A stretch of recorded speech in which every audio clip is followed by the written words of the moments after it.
사회자께서 소개한 대로 오늘부터 그 이스라엘의 7 절기에 대해서 상고하는 시간을 갖도록 하겠습니다.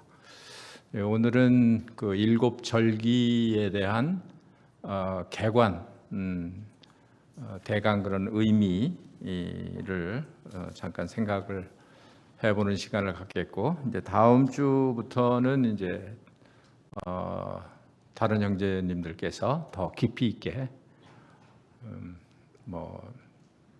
각각 그 절기에 대한 그런 아주 깊은 의미를 상고하게 될 것 같습니다.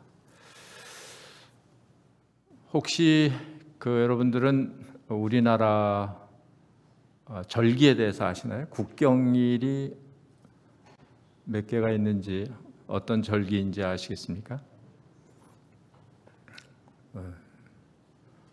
저도 잘 모르는데 그 인터넷에 찾아봤습니다. 5개의 그런 국경이 있더군요. 물론 이제 휴일은 여러 개가 더 있는데 첫 번째는 3.1절이 국경일이죠. 그 다음에 제헌절이 있고 7월 17일인가요? 있고, 그 다음에는 이제 8월 15일 광복절이 있고, 그 다음에는 무슨 절이 있나요? 개천절. 개천절이 10월 3일이 있고, 아마 이제 최근에 한글날이 더해진 것 같습니다. 그래서 10월 9일이 한글날, 이렇게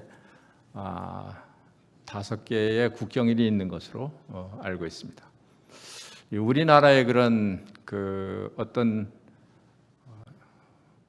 절기를 그렇게 정해놓고 그 의미를 되새기고 이렇게 하는 것처럼 이스라엘 그 나라도 그런 그 과거의 여러 가지 일들에 대해서 기억을 하면서 그 절기를 지키는 그런 7가지의 그런 절기가 있습니다. 이런 이 구약의 이야기들은 우리가 들어도 나하고는 굉장히 거리가 먼 것 같이 이렇게 들리기 때문에 들어도 사실은 그 기억에 잘 남지 않고 알면서도 모르는 것 같고 이런 이제 일들이 많이 있고, 저도 마찬가지입니다만 구약을 공부하는데 그런 그 애로점이 있는 것 같습니다.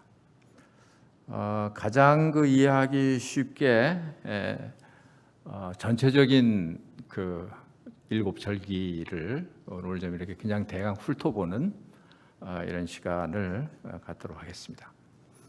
첫 번째로 나오는 절기가 유월절입니다. 유월절. 그래서 이제 1월 14일 출애굽기 12장 2절에 보면 이 달을 너희에게 달의 시작 곧 해의 첫 달이 되게 하고, 이게 이제 종교력입니다. 종교력, 유대인들의 그런 종교력.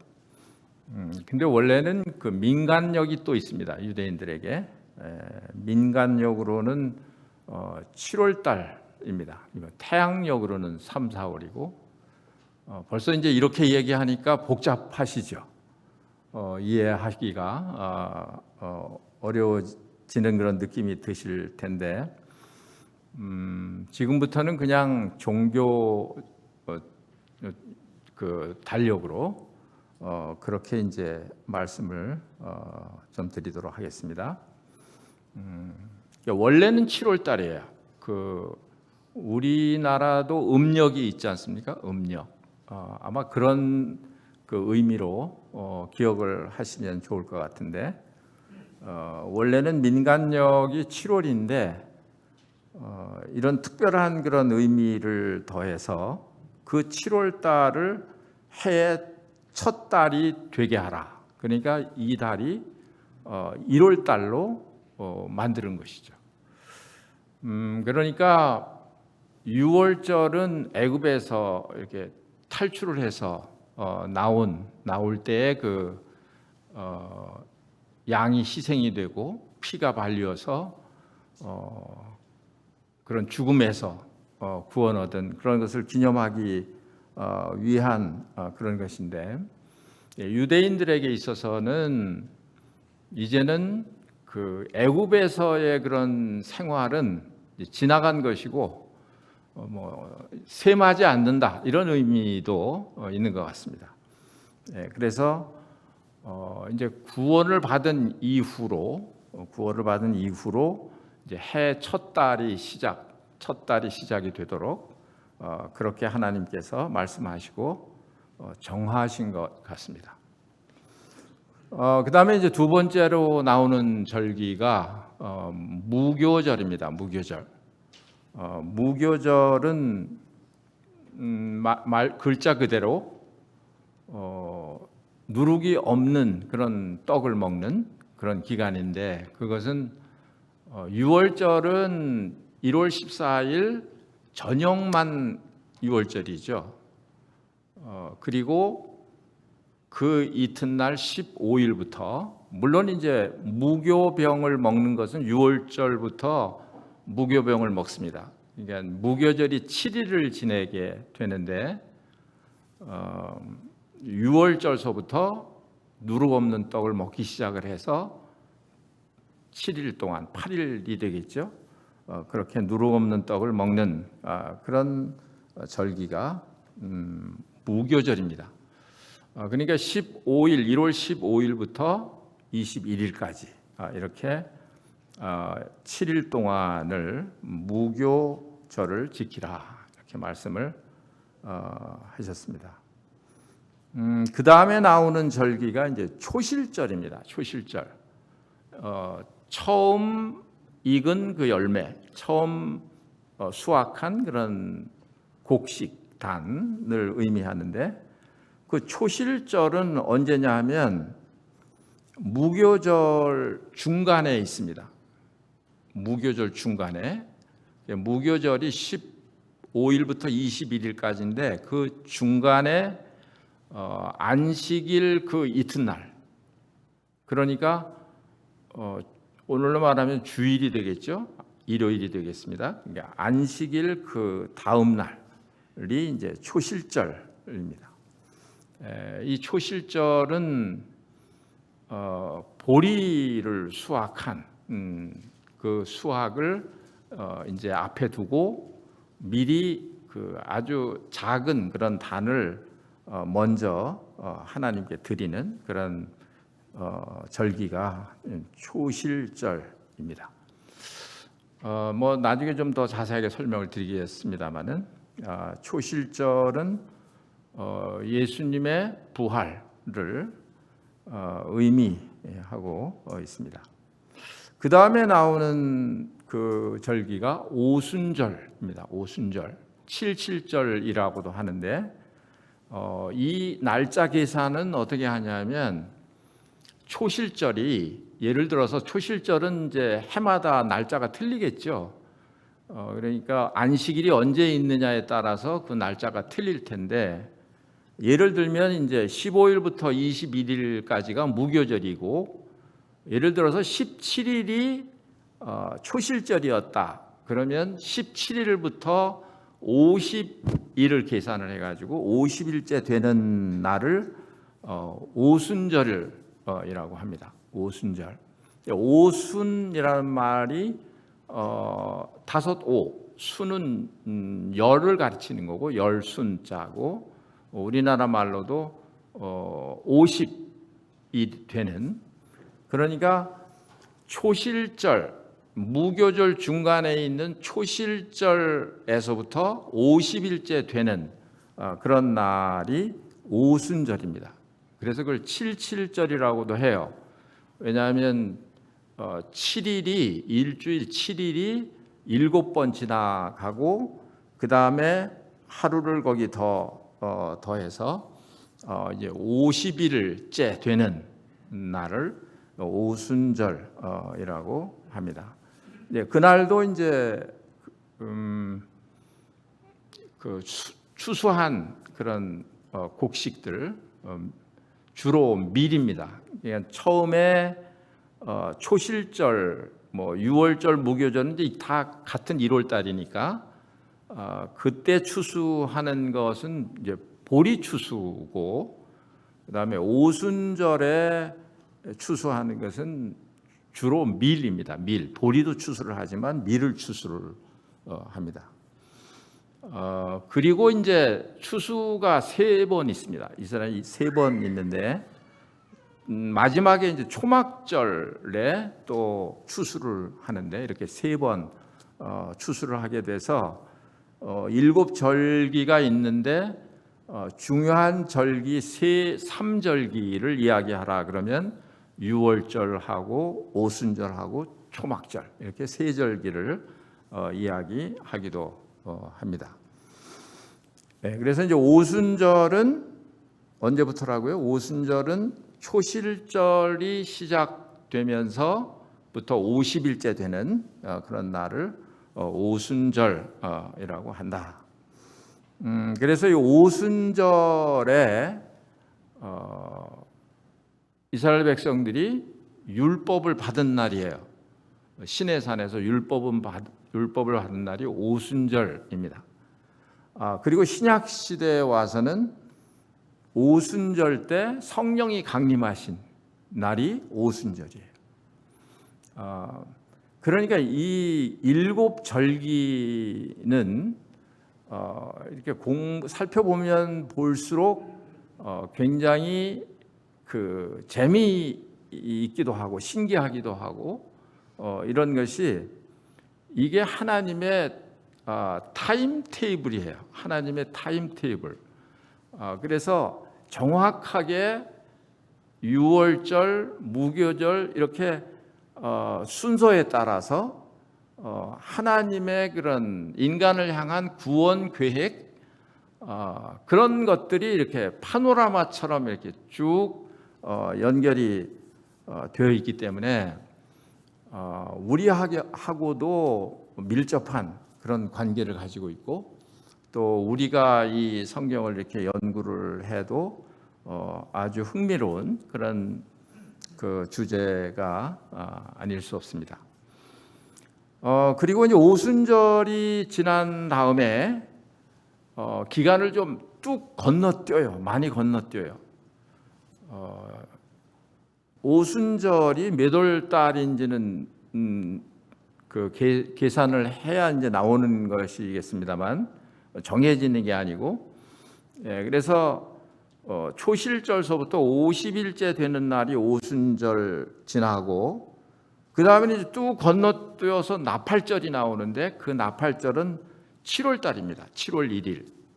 그러니까 중간에 대략 한 4개월 정도 이렇게 건너뛰게 돼요.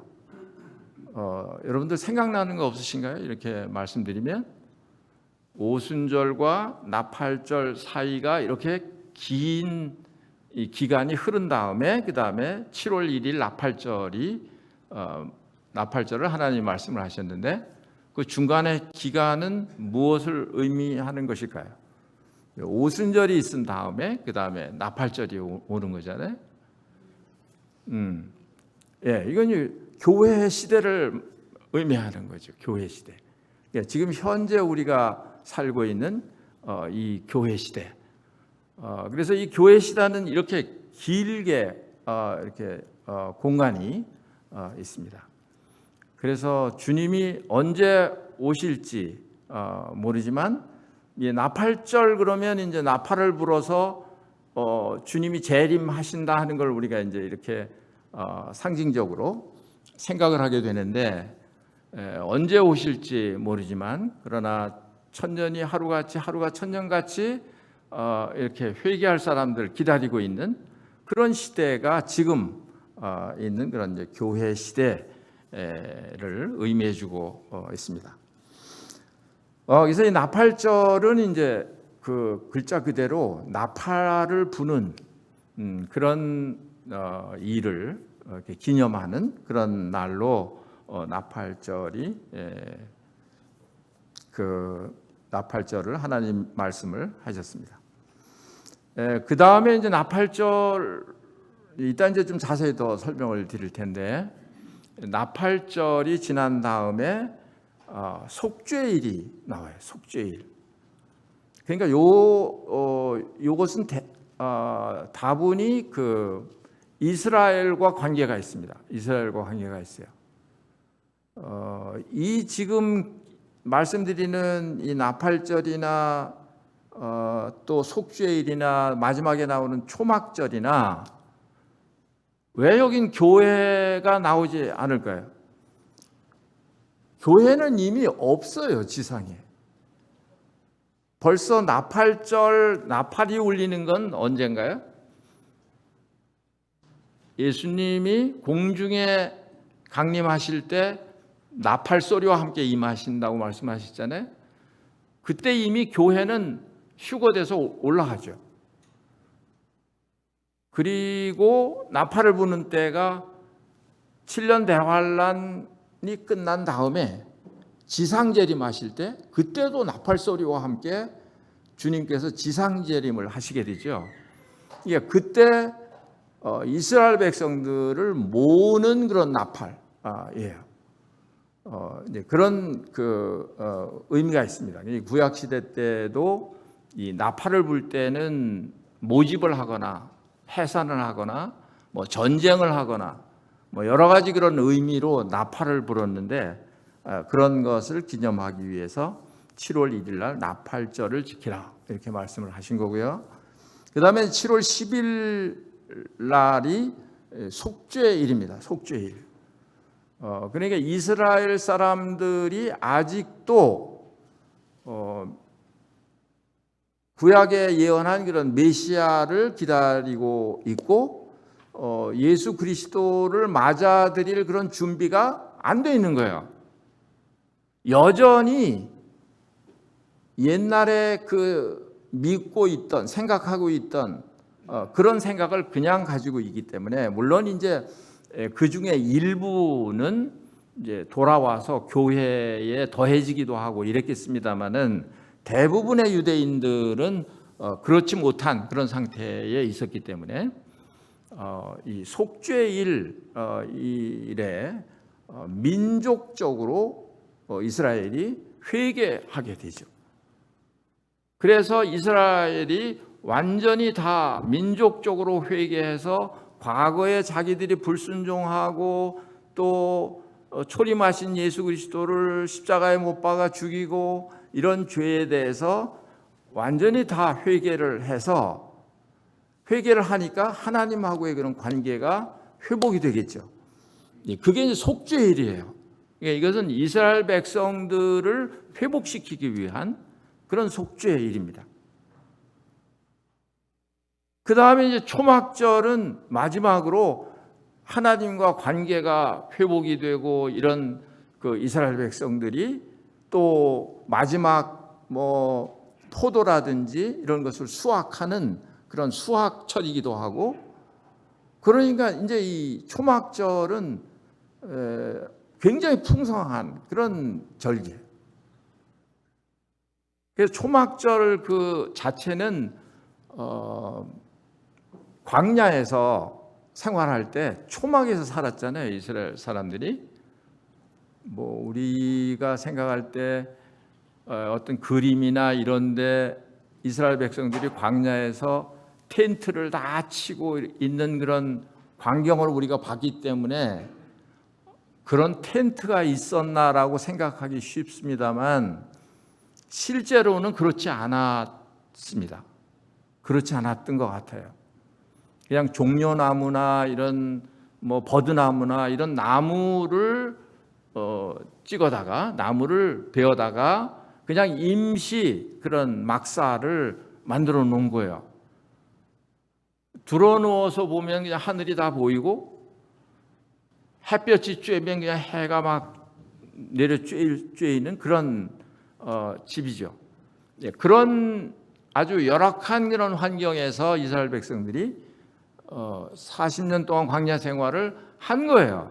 그럼에도 불구하고 하나님께서는 그들을 보호하시고 이렇게 인도하셨다. 그래서 가나안까지 이렇게 인도하셨다 하는 거예요. 그래서 마지막 그 초막절은 완전히 하나님께서 이스라엘 백성들을 회복시키는 그런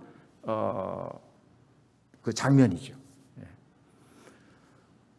이스라엘 백성들은 하나님이 선택을 하셨잖아요. 아브라함 때부터 창세기 12장에 아브라함을 선택을 해서 그 자손들을 특별히 하나님의 민족으로 불렀잖아요. 그래서 그 민족을 통해서 하나님을 나타내기 위한 그런 목적으로 이스라엘을 선택을 했죠. 사실은 전에는 다 똑같은 민족이었습니다. 그런데 이스라엘을 선택을 한 후로는 이스라엘이 하나님의 백성으로 하나님을 나타내는 그런 백성으로 잘 쓰임을 받아야 하는데 이스라엘 백성이 그렇지를 못했죠. 그래서 430년 동안 그 애굽에서 종노릇도 하고 또 불순종해가지고 40년 동안 광야에서 방황하기도 하고 또 그 후에는 또 AD 70년에 예루살렘이 멸망을 하고 모든 유대인들이 전 세계로 다 흩어지고 이런 이스라엘에게 있어서는 아주 황폐한 그런 그 기간이죠. 지금도 현재도 마찬가지죠. 그런데 하나님께서 이스라엘 백성들을 이렇게 끝까지 버리지 않고 이스라엘에게 향한 그 약속을 끝까지 이루시는 그런 하나님. 우리가 쓰는 용어대로 말하면 정말 멋있는 하나님. 뭐 좀 너무 경박스러운 표현인지는 모르겠습니다만, 네. 그렇게 이제 표현하고 싶을 정도로 하나님은 이스라엘을 버리지 않았어요. 그런데 이제 많은 일부 사람들이 특별히 이제 천주교가 그렇습니다. 그러니까 하나님께서 이스라엘을 회복시켜서 1000년 동안 그 천년 왕국에서 살도록 이렇게 하셨는데 하나님이 그렇게 하신 거잖아요. 그런데 사람들이 그렇게 생각하지 않고 이스라엘이 이제 다 흩어지고 망하고 이렇게 황폐되고 이런 걸 보니까 하나님이 이스라엘을 이제 버렸다고 생각을 하는 거죠. 그러니까 이 이스라엘은 버렸는데 그럼 그 대신 하나님이 교회를 선택을 하셨다. 그래서 이스라엘이 이제 끝났고 이제 교회 시대가 됐다. 그래서 천주교에서는 천년 왕국이라는 게 없죠. 무천년설이에요. 그리고 교황이 왕인 거예요. 그래서 점점 이렇게 교세를 확장을 하면 그게 바로 하나님의 왕국이 건설이 된다 하는 것이죠. 이게 얼마나 큰 하나님을 오해한 건지 몰라요. 이스라엘 백성은 이스라엘 백성대로 끝까지 가는 거예요. 교회는 교회대로 끝까지 가는 거예요. 그럼 이런 나팔절이 울린 다음에 그 다음에 속죄일 초막절을 통해서 하나님이 이스라엘을 완전히 회복시키는 그 영광을 완전히 회복시키는 그런 때에 그럼 교회는 어디가 있나? 없어졌어요? 아닙니다. 교회는 하늘에 있는 거예요. 이스라엘은 땅의 백성이에요. 그래서 땅에서 모든 땅의 복을 명하시는 거예요. 그러니까 말씀을 잘 순종하면 여러 가지 땅에서 누릴 수 있는 그런 복을 약속을 하신 거예요. 그러니까 천년 왕국도 땅이에요.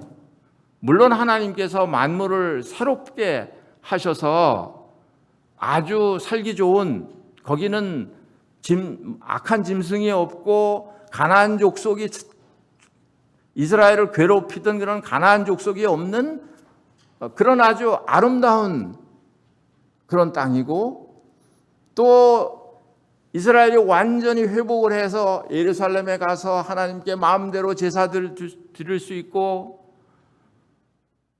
이런 세상, 그리스도께서 왕으로서 다스리는 그런 세상이에요. 그러니까 초막절에는 예루살렘에 와서 제사 드리지 않는 그런 민족이나 사람들이 있으면 거기엔 비를 내리지 않거나 아니면 죽거나, 지금 세상이 아닙니다. 거기는 하나님의 아들 그리스도께서 왕으로 다스리시는 그런 시대이기 때문에 모든 사람들이 다 그리스도께 복종하는 거예요. 그리스도를 섬기는 거예요. 그리스도께 영광을 돌리는 거예요. 그렇지 않은 사람들은 거기 견딜 수가 없어요. 이제 그렇게 하나님께서 그 이스라엘에 대한 나라가 어떻게 될 것인가 하는 것을 하나님이 이스라엘의 7 절기를 통해서 이렇게 보여주고 있는 그런 것을 우리가 보게 됩니다. 아까 말씀드린 대로 교회는 그럼 어디가 있다고요?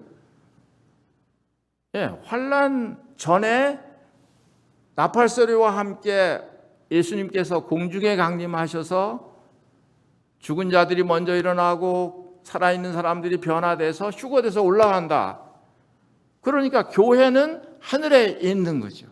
물론 천년왕국 시대에도 교회는 하늘에 있으면서 자세한 것을 우리가 상상하기 어렵습니다만은 그 상황을 밝게 우리가 어떤 장면을 눈으로 본 게 아니라 말씀을 통해서 이렇게 비침을 얻는 거기 때문에 정확한 장면을 우리가 완전히 다 상상할 수가 없습니다만은, 그러나 교회는 그리스도와 더불어 왕노릇한다고 말씀하셨기 때문에 그 천년 왕국 때에 이스라엘 백성들과 모든 믿는 이방인들이 천년 왕국에 들어가게 될 거고, 그리고 그 천년 왕국에서 왕 대신 그리스도를 섬기게 될 것이고, 또 뭐 왔다 갔다 하는지 어떻게 하는지 잘 모르겠습니다만은,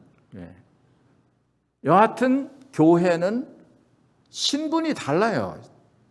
그러니까 지상에 있는 이스라엘은 여전히 육체입니다. 여전히 육체. 그래서 죽기도 하고요. 아이도 낳고요. 그런 육체예요. 그런데 하늘에 올라가 있는 교회는 신령한 몸이에요. 신령한 몸. 그러니까 이게 전혀 지상에 있는 백성하고 하늘에 있는 교회하고는 전혀 이건 신분이 다른 그런 신분으로 있게 될 거예요. 여러분, 천년이라는 것을 상상하게 되시나요? 천년. 얼마나 긴 세월인가요? 천년이. 그러니까 저는 그거 생각할 때 상당히 마음에 이렇게 기쁨이 솟아요. 우리가요, 영원한 하늘나라에 가려면 아직 멀었어요. 아직 멀었어요. 어디가 끝나야 영원한 하늘나라로 가요? 천년 왕국이 끝나야 영원한 하늘나라로 가게 되니까요. 그러니까 이런 그 하나님의 구원 계획, 이런 것을 생각할 때 이 하나님께서 미리 이스라엘 백성들에게 말씀하신 이런 절기는 상당히 그런 예언적인 그런 의미를 담고 있다. 이렇게 볼 수가 있습니다. 좀 조금만 더 필요한 것들을 중요한 것들만 말씀을 좀 드리겠습니다. 오늘은 이제 개관이기 때문에 이제 일곱 절기가 이런 상황이고 그때 당시에는 이랬고 또 이런 의미가 있고 이런 정도 우리가 이제 머리에다 입력을 해서 기억을 하고 그리고 이제 공부를 하시게 되면 더 아마 이해가 빠르실 거라고 생각을 합니다. 다시 6월절로 돌아와서 예수님께서 6월절 저녁에 제자들과 함께 6월절을 지키면서 주의 만찬을 제정을 하신 거죠. 그러니까 주의 만찬이 6월절을 대신하는 건 아니에요. 6월절 대신에 주의 만찬이 있는 건 아니에요. 그러면 뭐 초실절을 대신해서 어떤 또 절기가 있고 이래야 되는데 성경의 부활 초실절은 지금 부활을 의미하는 거라고 말씀을 드렸잖아요. 첫 철년매니까 이게 처음 곡식을 이렇게 바친다고 하는 것은 뭐예요? 이제 줄줄이 다른 그 곡식들을 이제 그 추수한다는 의미예요. 제일 첫 단을 이렇게 추수를 해서 요제로 드린다 하겠습니다. 요제, 흔들어서 드리는 요제예요. 하나님을 기쁘시게 하기 위해서 그 곡식단을 보리 곡식단을 취해서 제사장이 흔들어서 하나님께 요제를 드린다 하겠습니다. 그러니까 예수 그리스도께서 첫 열매가 되셔서 우리를 대신해서 먼저 부활하신 거예요. 그것이 하나님에게 얼마나 큰 기쁨이 되셨을까요? 그러니까 그것을 이렇게 막 흔들어서 하나님을 기쁘시게 하는, 예수님께서 부활하셨을 때 기뻐하는 사람들이 뭐 여러 부분의 사람들이죠. 제자들도 예수님의 부활하신 것을 처음에 믿지 않았다가 부활한 사실을 알고 나서 제자들 마음속에도 부활하신 예수님 때문에 막 기쁨이 넘쳐서 이렇게 어디로 갔다 하는 뭐 그런 이제 기록들을 우리가 볼 수가 있습니다. 그러니까 예수님께서 부활하신 것을 기념하는 것이 그게 초실절입니다. 초실절. 그리고 이제 초실절이 지난 다음에 뭐라고 그랬죠? 초실절이 지난 다음에 그 다음에 뭐가 있어요? 오순절이 있다고 그랬잖아요. 오순절에 대해서 좀 말씀을 드려야 될 것 같아요. 오순절의 그런 의미가 굉장히 놀랍습니다. 아까 말씀드린 대로 오순절날 구약에서는 율법을 받았다 그랬죠. 이제 신약 시대에 와서는 오순절날 성령께서 강림을 하셨습니다. 그러니까 이것도요, 120명의 성도들이 마가의 다락방에 모여서 성령이 오십시오 해서 성령이 내리신 게 아니에요. 사도행전 2장 1절에 보면 오순절 날이 이름에 이런 말이 있어요. 그러니까 이것은 하나님의 그런 시간표에 의해서 오순절날 성령이 강림하시게 되어 있는 거예요. 그러니까 성도들이 원해서 간구해서 성령이 임하신 게 아니고 성령이 임하시는 그 오순절 날에 성도들이 모여 있었던 거예요. 그래서 성령이 임하게 되신 거죠. 그러니까 이제 우리가 흔히 이렇게 그런 일을 자주 보게 되는데 성령이 나에게 임하게 해달라고 간구를 하는 사람들이 이 기독교인 중에 많이 있는데 그것은 전혀 성경적이 아닙니다. 그러니까 성령이 내게 임하게 해달라고 이렇게 간구하는 그런 사람들이 많아요. 그런데 이미 성령은 오신 거잖아요.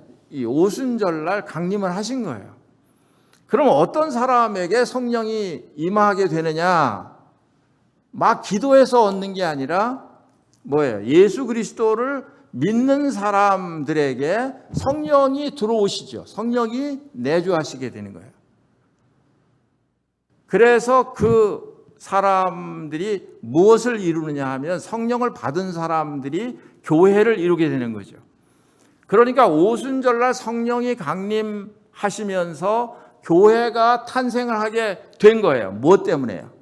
성령께서 임하시고 사람들 속에, 믿는 사람들 속에 성령이 거하시기 때문에. 그러니까 구약시대 때는 성령이 왔다 갔다 하신 거죠. 뭐 사울한테도 그렇고 또 뭐 여러 그 구약의 선지자들의 그런 모습을 보면 성령이 임했다가 떠나가기도 하고 이런 것이었잖아요. 그런데 보혜사 성령, 오순절에 임하신 그 성령은 믿는 사람들 속에 한번 들어가면 영원히 떠나지 않는 거예요. 영원히 떠나지 않는 그런 보혜사 성령인 거죠. 그래서 그 성령을 받은 사람들이 교회를 형성하게 된 거예요. 그러니까 이 교회는 굉장히 신비한 것이라고 보여지는 것이죠. 그래서 그 오순절을 제정하실 때 한번 요 성경만 하고 마쳐야 될 것 같은데, 레위기 23장 펴서 한번 보시면 좋겠습니다.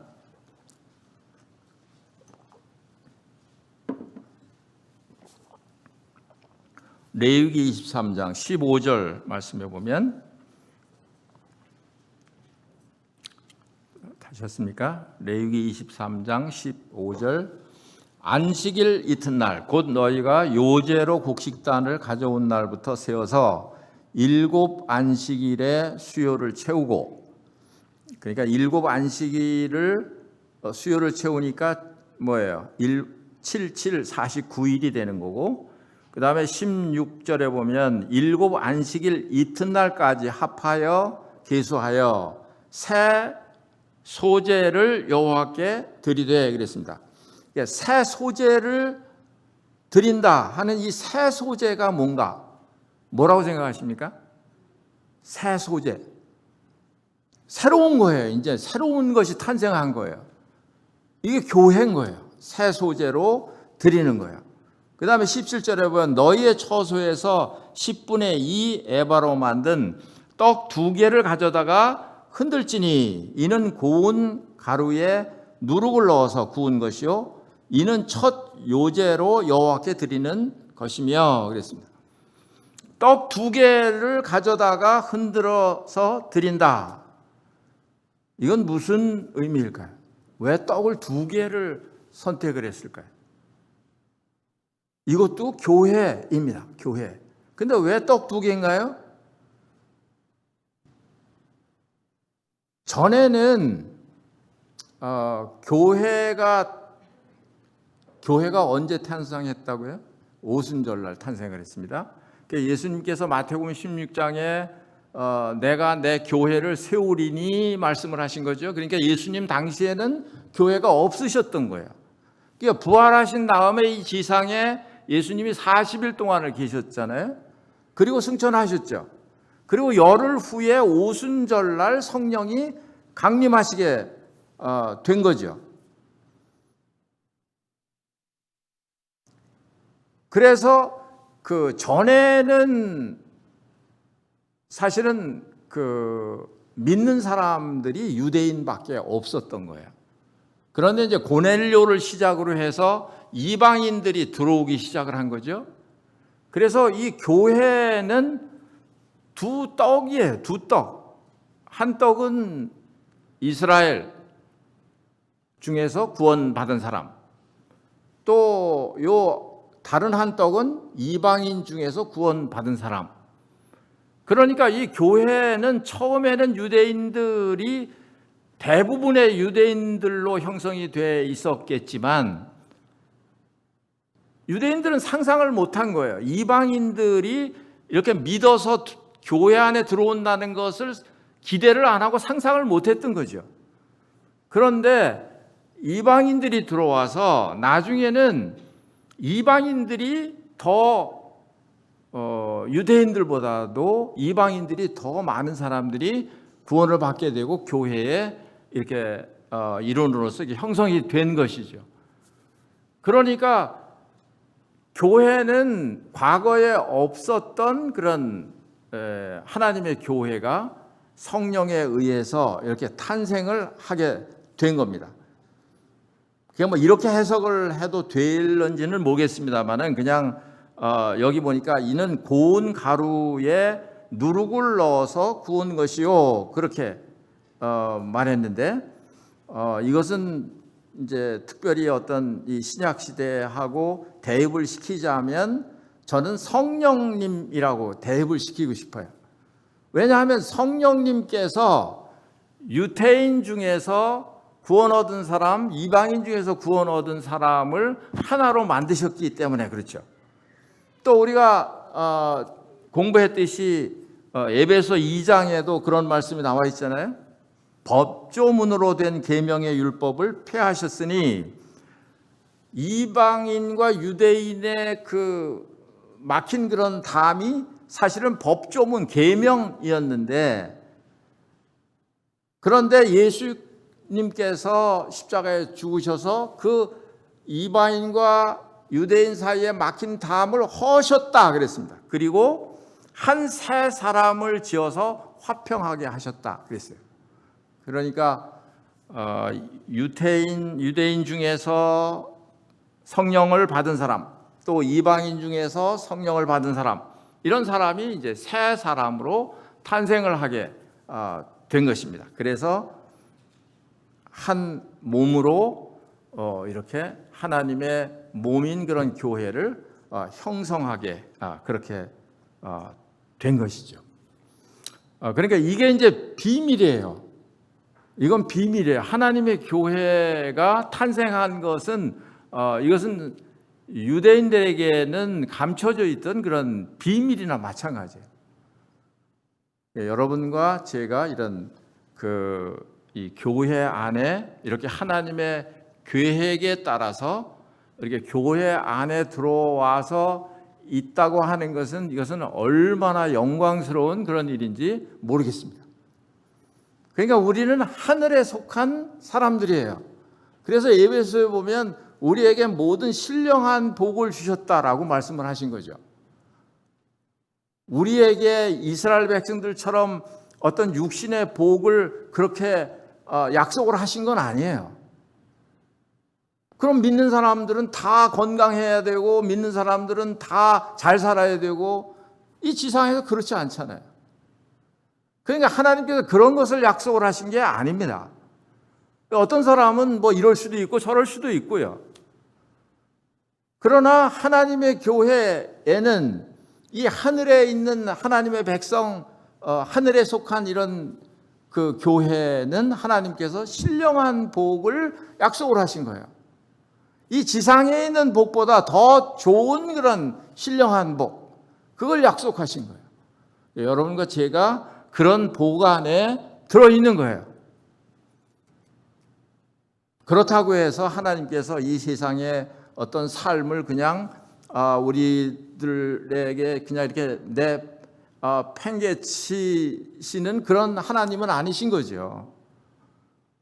여전히 이 땅에서도 하나님께서 이스라엘 백성들을 광야에서 돌보신 것처럼 우리를 돌보시고 이렇게 합니다마는, 그러나 지상의 백성인 이스라엘하고는 그런 여러 가지 차이점이 있다 하는 거예요.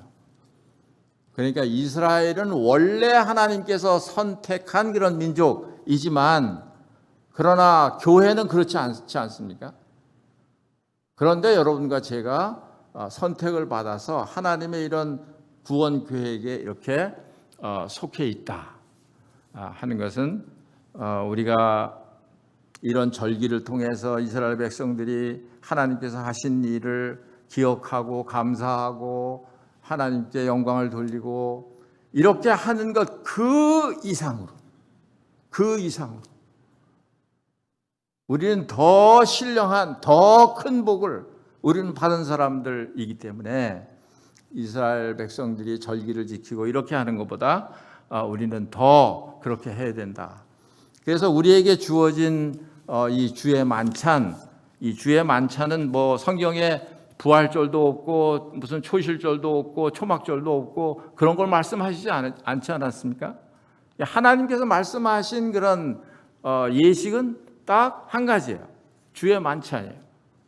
왜 그러냐? 그 주의 만찬 속에 유월절도 들어있고 초실절도 들어있고 또 앞으로 올 나팔절도 들어있고 초막절도 들어있고, 그러니까 우리가 주의 만찬을 할 때 이렇게 이런 모든 것에 대해서 기억을 하는 겁니다. 무슨 말이 이해가 되시겠죠?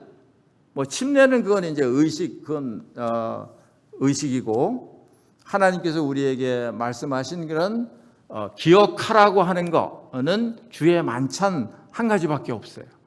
그 시간에 우리는 그런 주님을 기억을 하는 거죠. 마지막으로 이제 한마디만 더 말씀드리고 마치겠는데, 그래서 우리는 유월절서부터 초막절까지에 나타나 있는 그런 여러 가지 것들, 주님의 죽으심, 그 다음에 고난받으심, 부활, 또 다시 오심, 여러 가지 주님의 그런 우리를 향한 그런 모습들, 그런 것들을 우리가 기억하는 게 주의 만찬에서 마땅하다 하는 거예요. 그 시간에 다른 것을 기억하는 것은 사실은 그 목적이 아닌 거예요. 주의 만찬을 우리에게 주신 그런 목적이 아닌 거예요.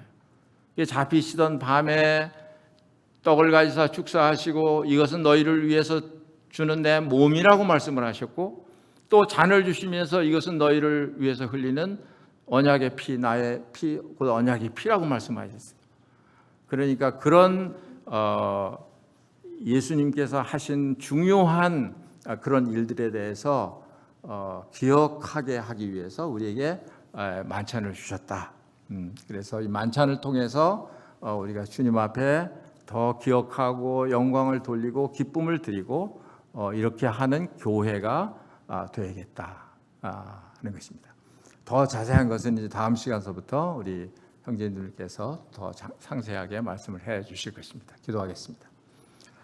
아버지 하나님, 하나님의 놀라운 이런 구원 계획을 저희들을 위해서 세우시고 한치의 오차도 없이 하나님의 말씀에 기록한 대로 정한 때에 정한 방법으로 이렇게 저희들을 위해서 놀라운 일을 하신 것을 생각할 때 아버지 하나님 앞에 큰 사랑과 영광과 참 존귀를 드리는 것이 마땅하오며, 또 이 지상에 있는 하나님의 교회가 받은 축복을 생각하고 하나님을 마음으로